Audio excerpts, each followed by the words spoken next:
So, after quite some time, I watched a Hollywood film. So, I chose to watch Ang Lee's Gemini Man, and I'm going to talk about what worked in the film and what didn't. The VFX.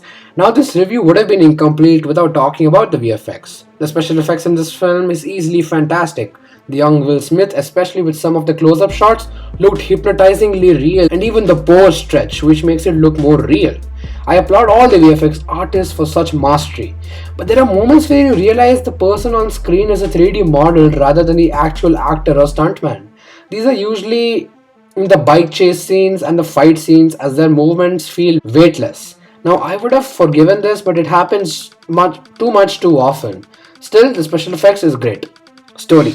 Now the story is basically we see our protagonist Henry, played by Will Smith, and how just before he's about to retire, an assassin comes to eliminate him, but turns out the assassin is his clone, which is why their fights usually end in a tie.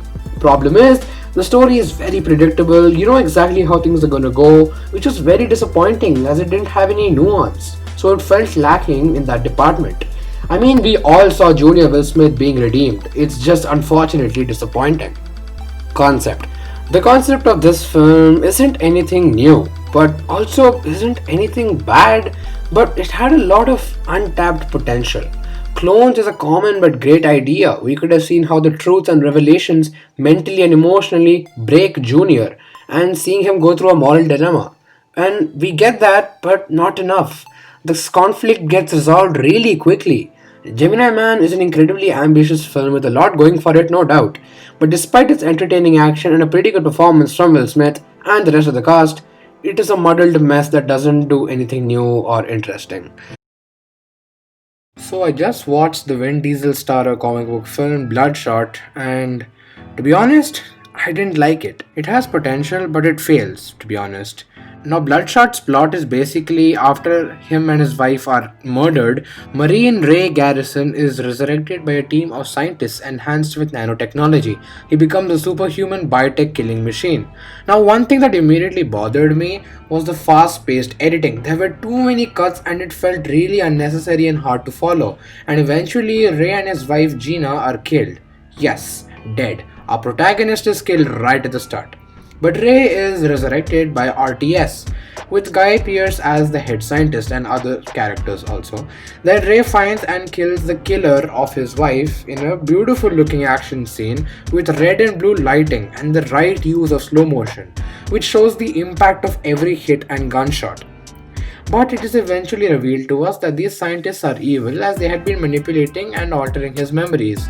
As after every vendetta kill, they change the identity of the killer and the cycle would go on. This I liked, was a little predictable, but I liked it. It's a pretty interesting and engaging plot and shows how the RTS is using Ray for their job, but to Ray, it feels personal.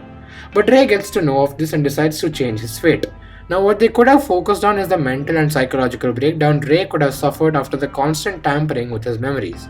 He and we don't really know what's true and what isn't.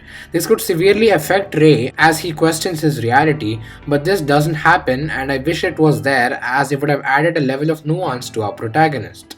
This film also fails in setting up a world. When Ray wakes up, is he in the future? What time is it? What year? We're always in this dull looking interiors until we see the outside world. We don't get to feel the surrounding.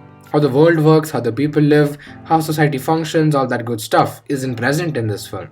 And I felt like it was necessary to build a world and establish it.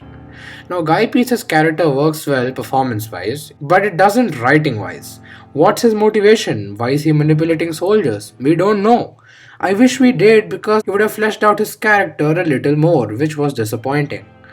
Now the VFX is really good. I applaud the VFX artists for such great work. The lift action scene is one of my personal favorites. It's really cool. But yeah, Bloodshot is capable of a lot of great things, but is another victim of mediocrity as it could have explored many different territories but doesn't do so. It's forgettable and thank you for watching this video.